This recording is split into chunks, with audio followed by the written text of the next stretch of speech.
Hey friends, welcome back to my YouTube channel. If you're new here, my name is Bianca, and today I am reminiscing about my days as a biochemistry student at Imperial College London as I watched some of my friends graduate from university. And it got me reflecting on the days when I first flew abroad from Malaysia to study in the UK. I would be lying to you if I were to say that I have done everything right ever since day one, as I'm pretty sure that I have made my fair shares of mistakes during my time there as a student. So I thought of making this video to share 5 things that I personally wish that my 18-year-old self would have understood and appreciated before she attended university. And hopefully what I am going to share could be of value to you, regardless of whether you are still at school or you're about to attend university or you have started working. And here they are. First things first, it really isn't that difficult. Before attending university, there may be a chance where social media or movies, memes, or even, dramatic people would have given you the impression that a typical university student is constantly overworked, stressed, and just struggling to understand what is going on in their course. I wouldn't say that this stereotype is an outright misconception of a typical university student. Yet again, I believe that you can choose to not make this a reality. At least from my personal point of view, yes, your workload at university can sometimes be a real challenge, and at least for my department, which is the Department of Life Sciences, they really put my time management skills and my ability to not procrastinate to a test. So to be honest, I would still say that the thought material as well as the entire learning process is actually not that difficult as long as you put in the hard work and show a willingness to learn. And if you still find yourself struggling a lot with the course material, the internet, the lecturer, as well as your friends are always at your disposal. The second point I have in my mind is forget about following someone else's routine and just figure out what works best for you. You may have come across those 14-hour study with me or my 5 a.m. study routine YouTube videos. Or you may have met that stereotypical model student who always seems to have everything together.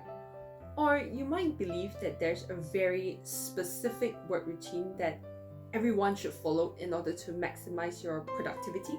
Well, again, to a certain extent, I would agree that there are certain best practices that I would advise you to seriously incorporate into your lifestyle, such as, not pulling an all-nighter every day and just not leaving all your work to the last minute. However, I am actually quite a firm believer that university is a perfect place for you to experiment with what actually works best for you in terms of studying methods. So just try to figure out your learning style, what is your optimal study time, environment, duration, whether group or solo study works best for you, music or no music, and so on. And the simplest reason for that is just because, everybody's different. Some of us can literally wake up at 5 a.m. and study straight away, while some of us may have the best memory at 1 a.m. in the kitchen. Sometimes your friend may work best while studying in a cafe, while you may need a silent library and a mug of coffee if you want to fully concentrate. And what's more, if you're the type who needs to take a break every 15 minutes in order to just digest what you've just learned, that's perfectly okay. And there's just absolutely no need for you to compare yourself to a friend who may have the ability to sit down at a desk for, 6 hours without breaking focus. And number 3 on the list is for you to try to appreciate subjects that you don't normally see eye to eye with. And the reason why I say that is because back when I was actually studying biochemistry, I first thought that I would no longer have to open a physics or a mathematics textbook, but man, I was so wrong. Funnily enough, I found myself crossing paths again with these 2 subjects in my second year of university, and I actually even had to complete coursework. Besides that, I actually also had a few, maybe 5 different friends from chemical engineering who texted me from time to time to ask me questions about biochemistry, even though at least, I don't know, 4 out of 5 of them actually hate biology. So long story short, I would say that was a bit of an ironic encounter that I had at university, but I still think that it was a really important experience because it made me realize that all subjects fundamentally are connected with each other in one way or another.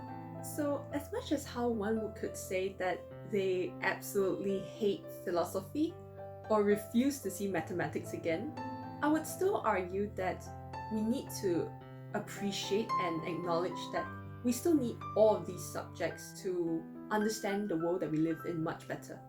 So the next tip I have for you, tip number 4, is to be the person who makes the first move. Some may say that this is more like dating advice, but I digress. I think it's actually a pretty good friendship advice. And that's because one of the main regrets that many of my graduated peers and seniors had shared with me was that they wish that they had actually branched out of their personal comfort zone in order to meet new people.